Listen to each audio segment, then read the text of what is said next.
but I would say thanks again. First, Marco. Okay,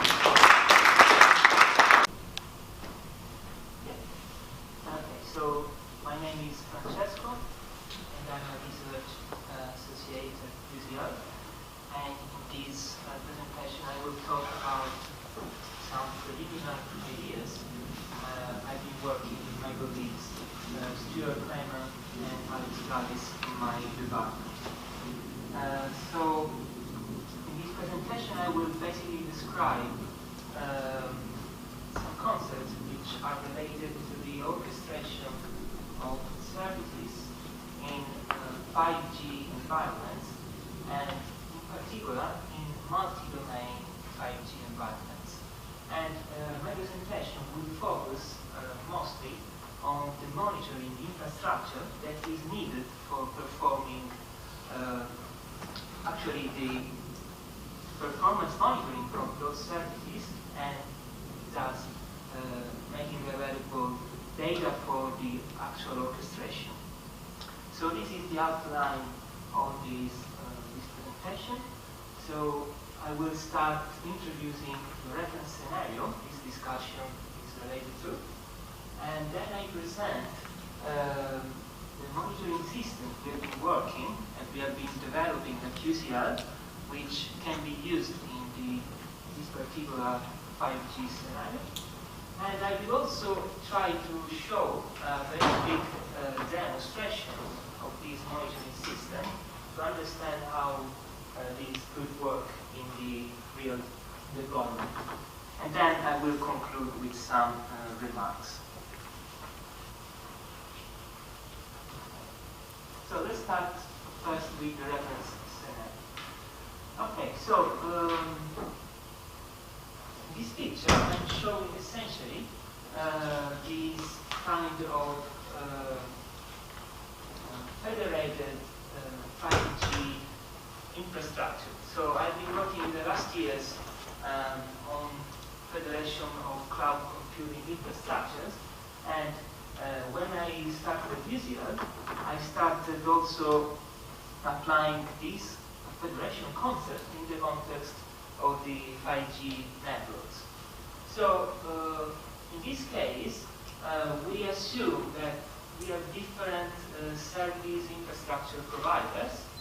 In this particular picture, I have one service provider A and one service provider B, one service provider C.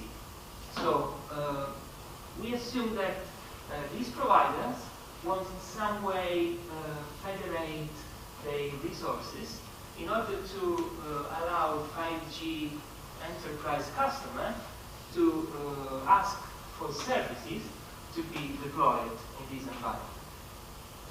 So as we can see, we assume that within each provider, we have the following hierarchical organization of resources.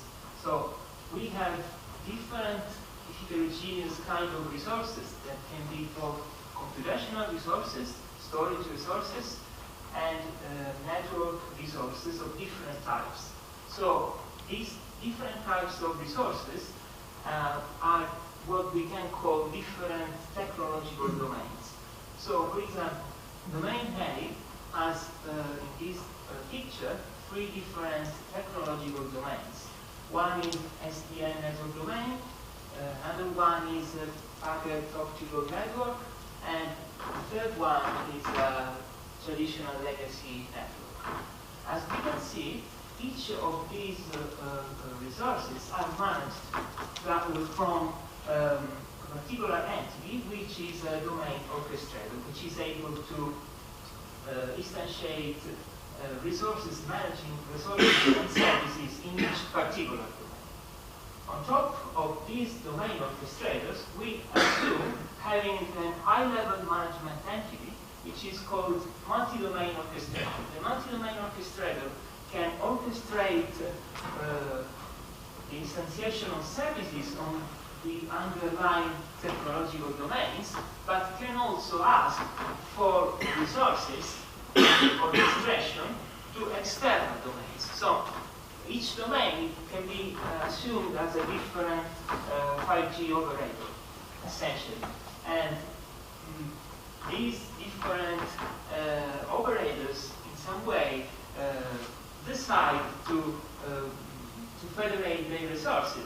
So they mutually agree on some agreements, and then will be able to satisfy the customer's request.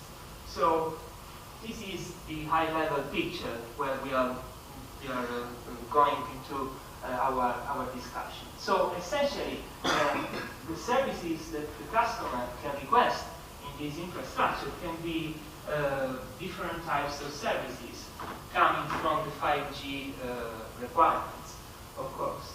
And they can be just connectivity services from one domain to the other, but can be the development of complex services based on the deployment of different network functions that should be interconnected with each other across different domains. And in all these cases, what is needed is to measure the performance of the deployed service in order to guarantee that the requested SLA is always met throughout the service life cycle. Okay, so as I was saying, so monitoring is fundamental in this kind of service life cycle management, because it allows the orchestrator to continuously have a loop and so a feedback regarding the performance of the services running in the cross-domain infrastructure. So this is why monitoring is a fundamental part of this framework.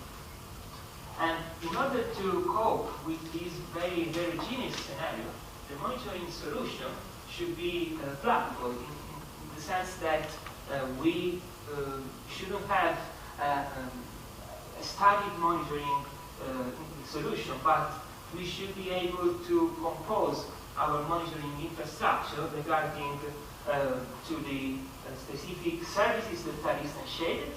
So this monitoring infrastructure should also be dynamic, very dynamic, because services are created and then will finish very quickly sometimes. And the other requirement of this monitoring infrastructure is that it should be fully controllable, in the sense that we may need to deploy some probes. We may need to stop probes dynamically in order to meet the requirement of the service at the different SLA parameters that should be monitored. Okay, so after this brief introduction of the scenario, I will present the monitoring framework we have been working on, and that can be used for, we think that may be used for the purpose of these of monitoring services in production scenario.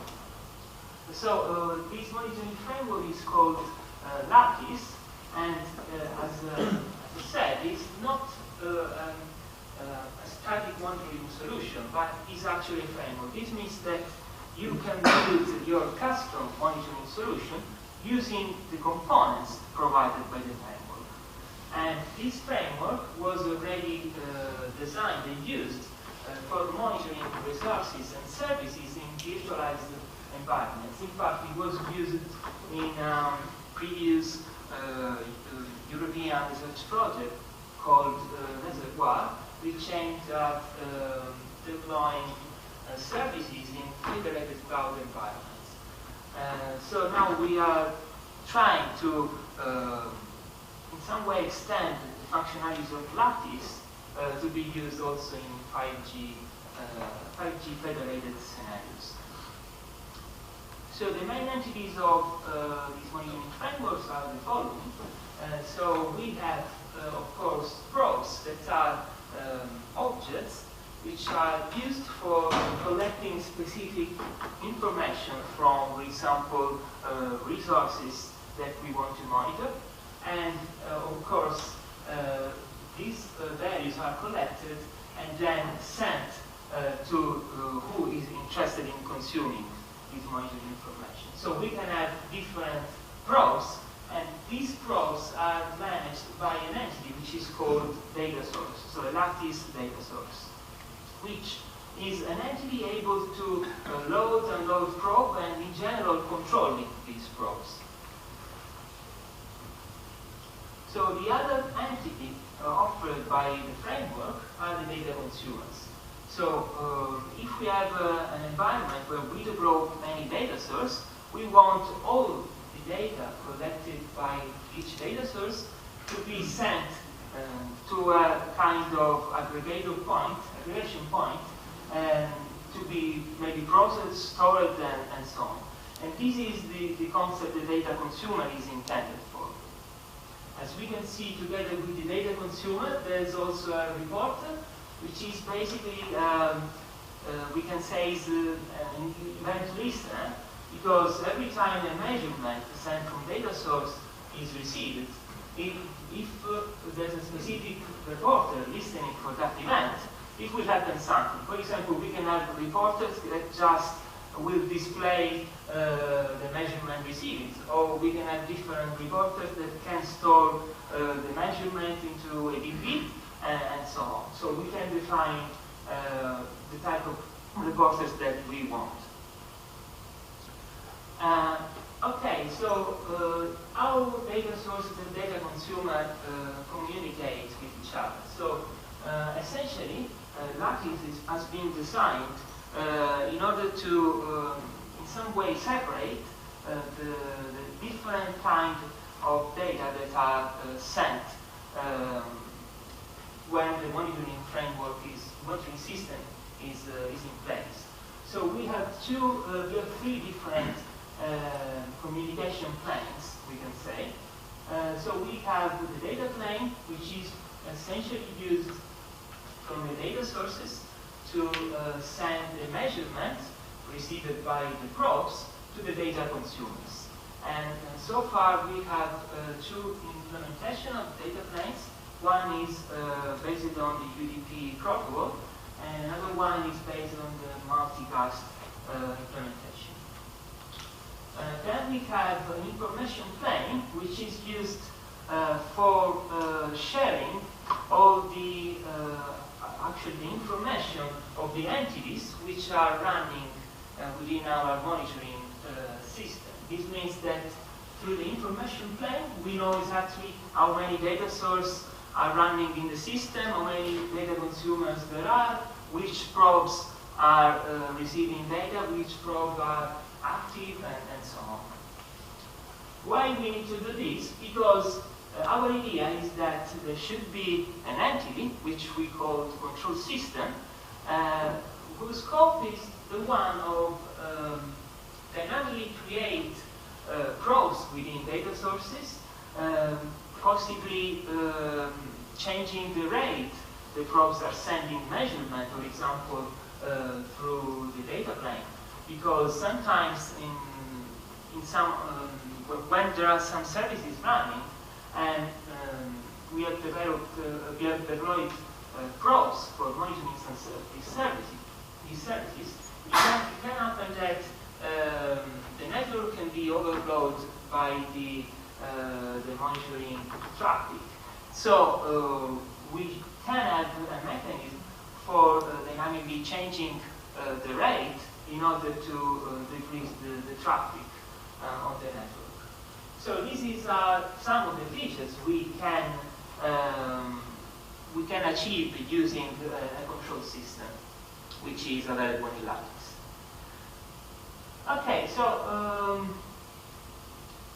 now I will try to map what we've discussed so far about Lattice in the scenario I presented at the very first part of the presentation. So in order to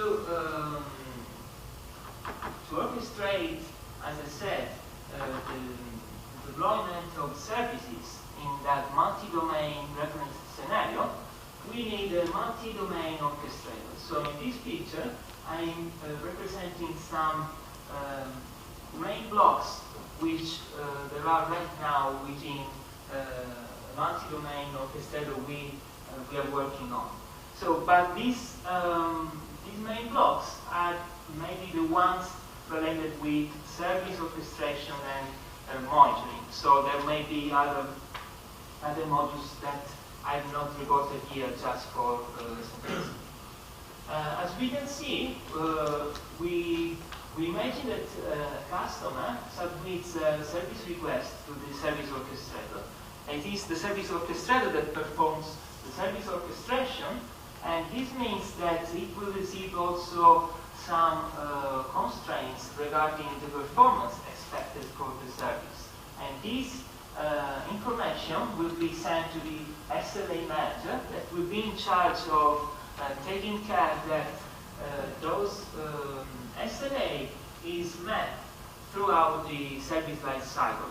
And this will be done checking, as I said, checking the loop and collecting some way the monitoring information that are related to the resources associated to the service instance being submitted. So when we receive the service request, then actually, depending on the type of service, we can have different resource domain involved. So these domains are, if you think at the first picture I showed, are the different technological domains of this scenario. So depending on the specific service request, we can have different domains involved for the realization of the service. And so, depending again on the service, I can have different things to be monitored for that particular service. So this is why there's a monitoring orchestrated blocks like, within the multi-domain orchestrator that we receive from the SLA manager the SLA parameters that need to be checked, and will, together with information about the resources that have been allocated for that service, will deploy within each domain needed, will deploy the probes that we want to, in order to monitor the performance of our service.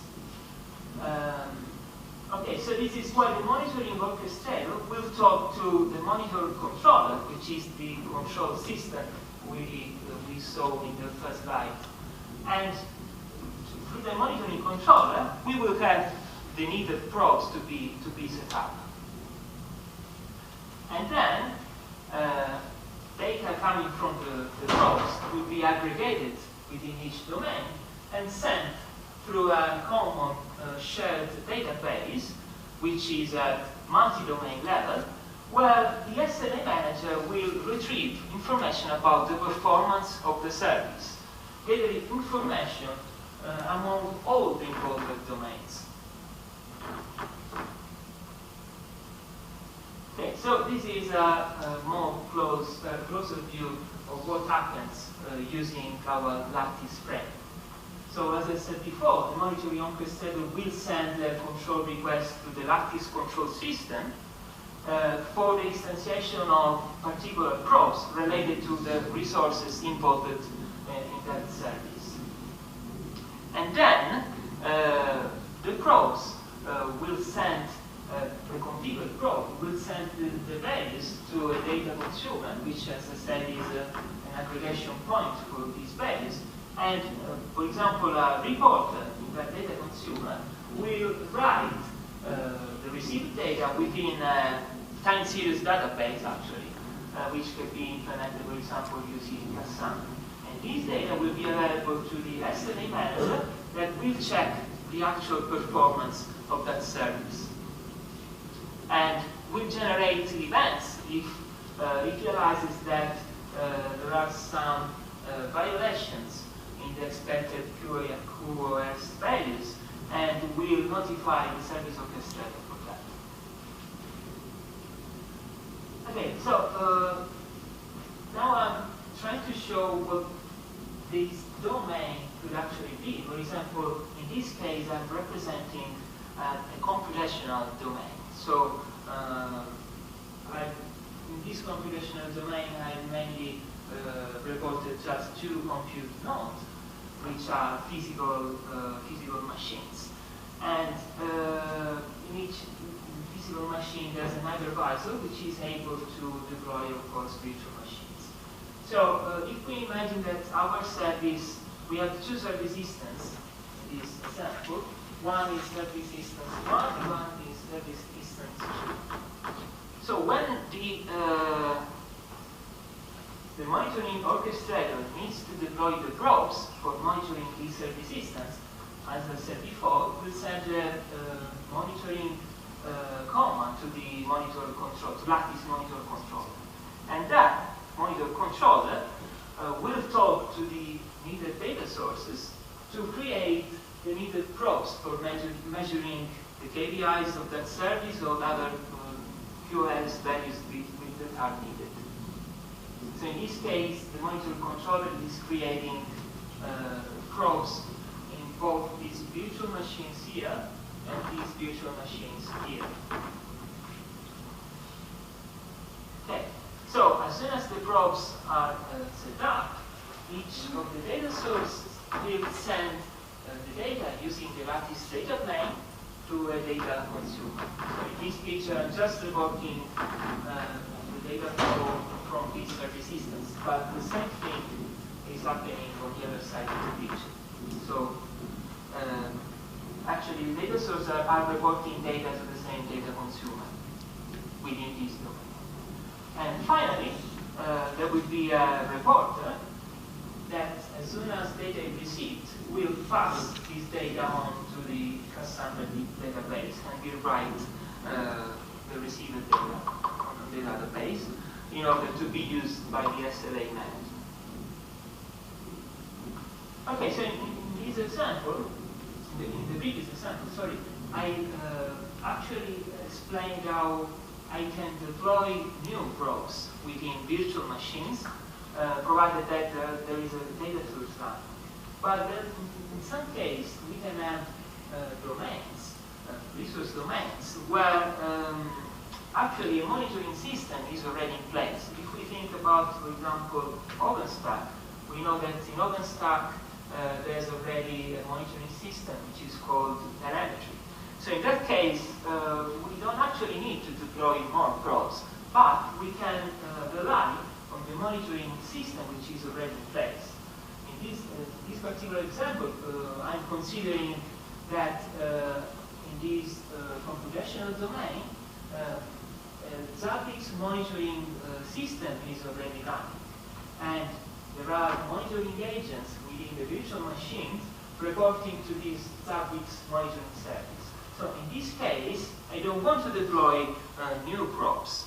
But what I can do using Lattice is sending the same monitoring controlling request to the monitor controller.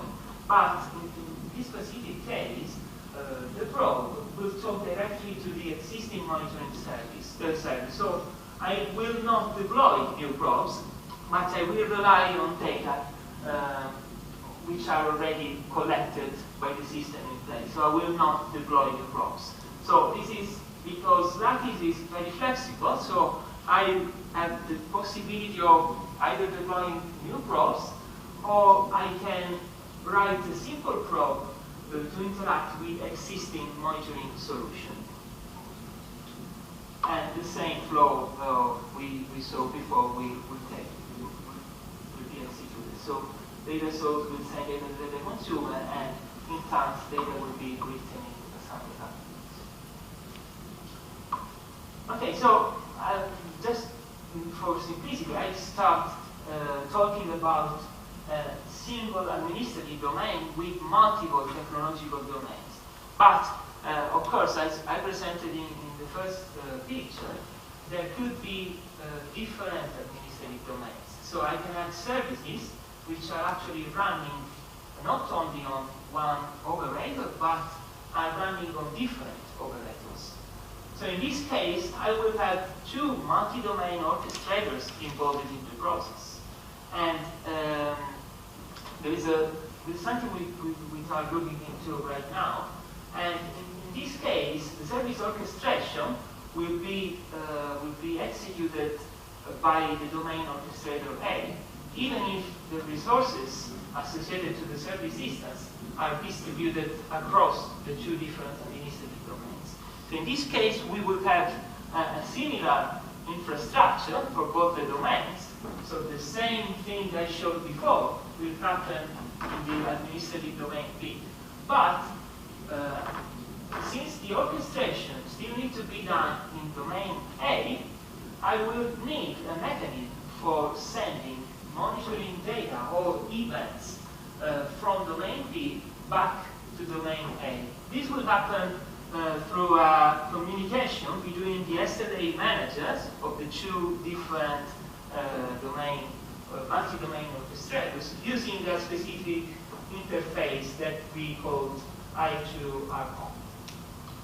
In general, I2, everything which is horizontal in that way is involved with cross-domain communication, and everything which is vertical is intra-domain communication.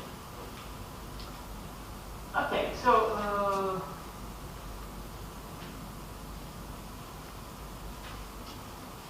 let me introduce the quick demo I will show you.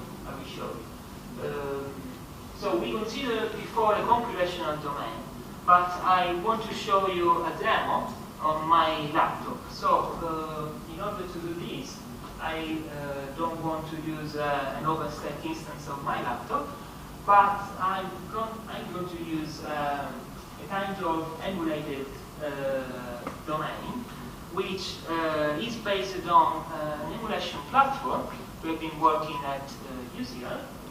So the domain here is what we call the BLSP domain. So what is BLSP?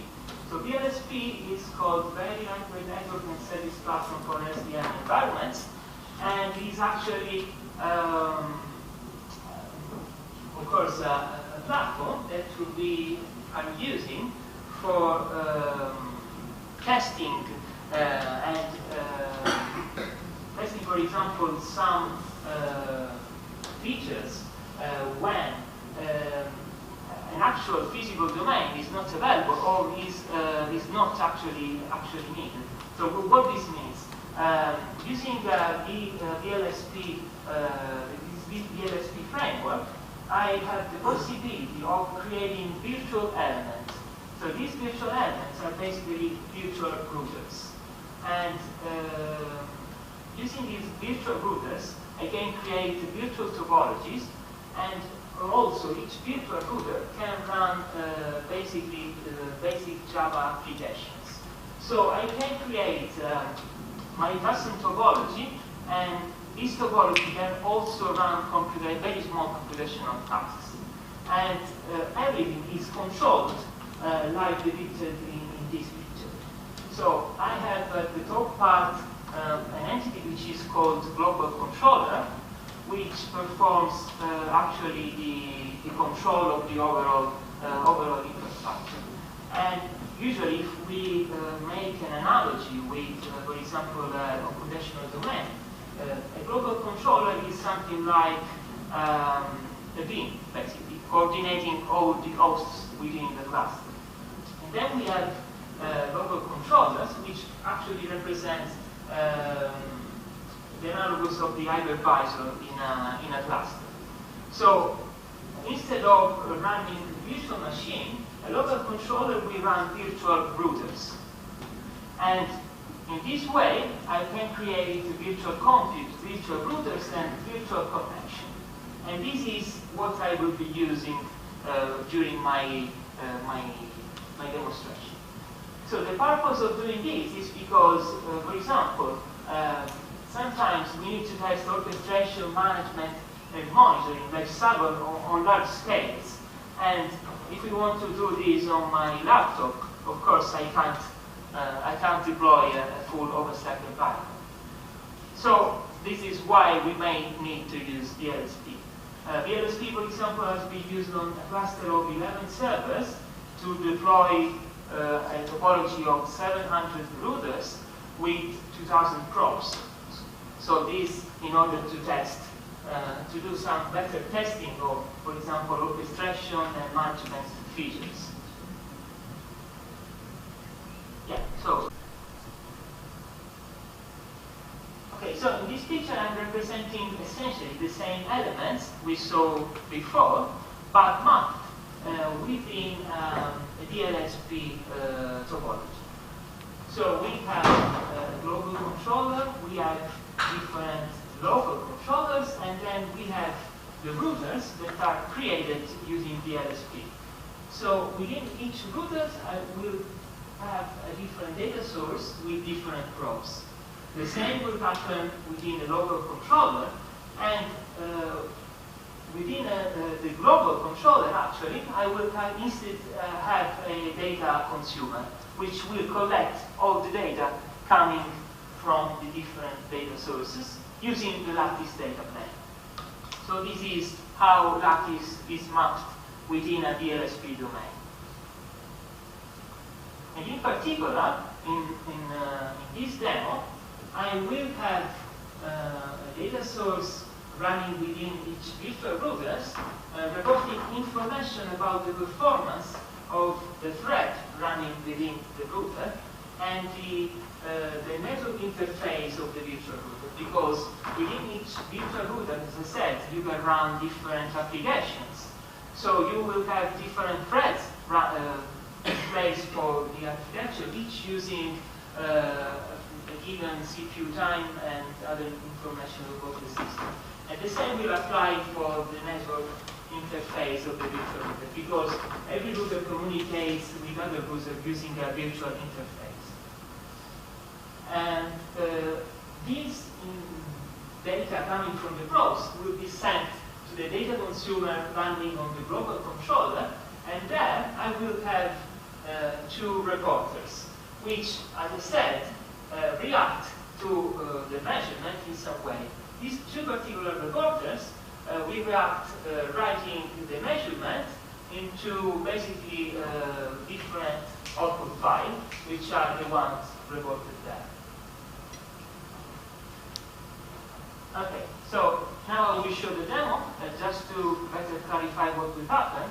I will have three different windows, and so the two on the top part will show channel 7 and channel 9, and the one on the bottom will show channel 14.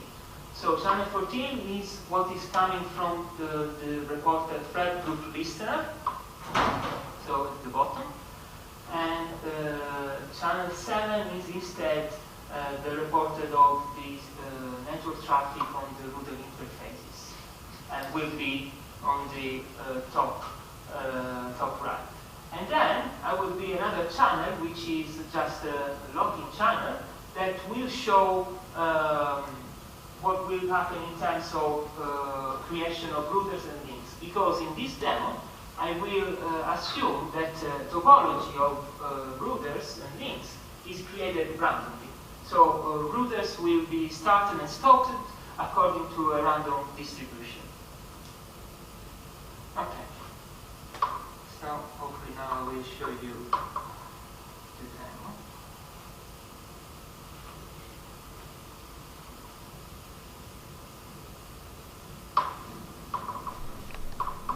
Okay, so as I said now, I'm not sure if you can see actually, but what will happen now is I will start the DLSP platform, specifying that I want generation of topology using a random distribution.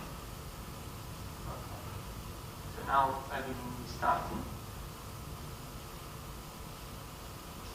And here, I'm going to show what happens.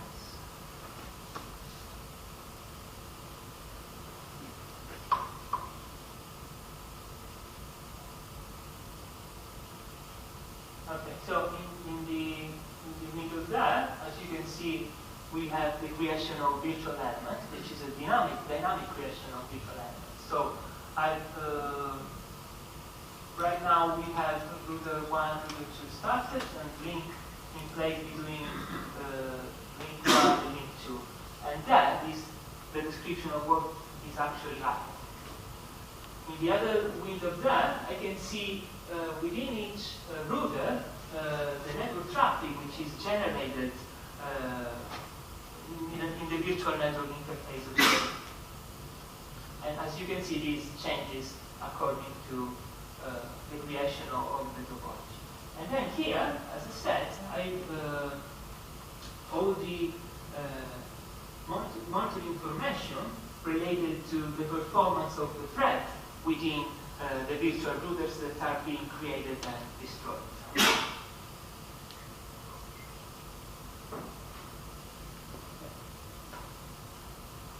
So that's based, of course, on probes running, lattice probes running within each of the routers, and data collected from the global controller and written in the output file using the lattice recorders. So that's basically what I wanted to show. So for each thread, for each router, you have information about the CPU time, user time, system time, and memory used, and so on. Just nothing more to add.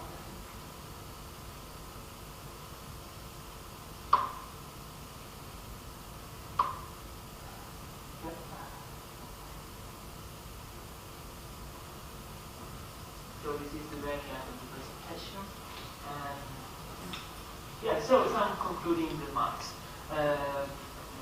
So what we have seen is that in order to monitor these kind of heterogeneous environments, we need a system that should behave properly on that state, because we can have services involved with many different resources and many different domains. So we have a system, we should have a system that is able to cope with these requirements. And these systems, of course, should be very programmable, because you should be able to write your custom probes depending on what you want to monitor. For example, if we want to monitor computational environments, we will have to write some probes. If we want to monitor the delay in a link, we will have to write different type of probes. So we need to have a monitoring framework which allows us to do this very easy. Then we want to have a dynamic control, because as I said, we might have the need of deploying probes and stop probes and doing this on fly while a service, for example, is running and depending on the service requirements.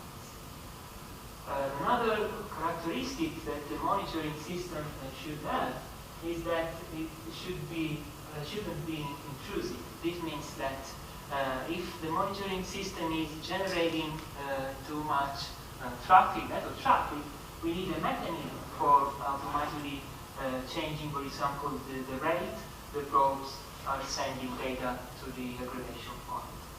And also may be useful in this kind of environment having a monitoring solution which can interoperate with other existing solutions, as I showed in my previous slides. Yeah, so basically that's it. Just to let you know that these ideas are coming from another European project on 5G, which is called 5GX. If you have any questions, just ask. Thank you, Francesco. Very interesting talk. All right. Are there any questions from the audience for this very last talk? Seems that most of you are already. Yeah, maybe we were too tired here. But there should be reaction times of this very good. So reaction time to changes in the network. Right. The reaction times, I just saw that you were adding links, adding authors, and also what are the reaction times? The action time of this framework, the creation of data sources and probes. Oh, they are very fast. You mean using the control plane, or just when you deploy a data source? Yeah, I mean, it's something because it's very straightforward, because running a data source is just running the Java application, so it's immediately available. And then I'm working on the control plane, which is basically a remote invocation from the control point to the data source. And I wrote a very light protocol which implements remote procedure call, but is based on SDR serialization. So it's very simple and light. So it's not overloading the network, and the response time is very fast. Marcus.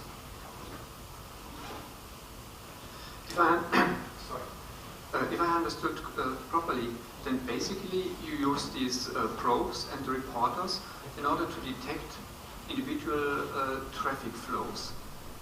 Not only, because you are talking about traffic flows if you're talking about the network domain, but you can also monitor different KPIs, for example, within a virtual machine. If you have a network function implementing a web server, for example, you can have a data source with a probe which monitors the number of requests coming to that web server, for example, or you can have other measurements related to the performance of your service, that part of the service. But my question was basically, if you detect really individual flows from one peer to another peer, then this creates really a very high number, and the question would be, does that scale? Yeah. On the other hand, if you say you can also monitor other parameters that are maybe tied to individual virtual machines, then I think this relaxes the situation quite a lot. So regarding the first question, so we are working on the development of probes for monitoring, for example, end-to-end delay. And yes, we are trying to understand what's the best way for doing this, because Lattice wasn't actually developed for monitoring this kind of parameters. So yes, we are thinking that what is the best way for doing this, because if you want to monitor the delay in an end-to-end service, we need both the endpoints to be some way on. And either you send a packet to the other endpoint and calculate how much is the time for the reply using a timestamp, for example. In that case, you need time synchronization. So that's another issue. So we are thinking, for example, of using a measurement, basically a ping, for in some way approximate the round trip time divided by 2 with the end-to-end delay for those two endpoints. So in that case, you need to send for each parameter that you want to monitor a different packet. So yeah, so that's where your question is true. But yeah, the thing is that it wasn't developed for doing this, and we are trying to use it if it is needed. But maybe there are, as I said, in some cases you can interface Lattice with some existing mechanisms that are already in place. So if you have a mechanism in your network domain which is already able to measure that, you can use Lattice for collecting those values without adding new probes. So that is the course you have to run. But it's a research project, so you're permitted to continue working. Yeah, of course. So that and makes things interesting. We are working right now on this because it's still very interesting. Thank you. All right. One more question? Okay. Then thanks to Francesco. Thanks for coming here, joining us, listening, for your feedback, questions. As mentioned yesterday, there are these QR codes. Please scan them and provide us your feedback. We are very interested in them, also in research areas where you think more need is needed, where clarities are. So we are very much interested also in your feedback. All the slides are going to be available on the website. We have your email addresses from your registration on the Eventbrite. So you're going to be contacted once everything is on the website. You know, it takes a couple of days to also trigger and remind all the presenters and collect everything. So we will only contact you once everything is online to avoid you getting spammed with too many emails. Then, yeah, finally, I would like to thank the guys from KCL who organized it. So Vasilis, then Marcus from Deutsche Telekom, who did a really great job in organizing this event, spending lots of power and lots of time on it. And of course, in the general KCL for hosting us, right? And 5G NORMA. So then I wish you safe travels back home. I hope we can welcome you again to another summer school at the very end of this project. And yeah, see you next time. Thank you.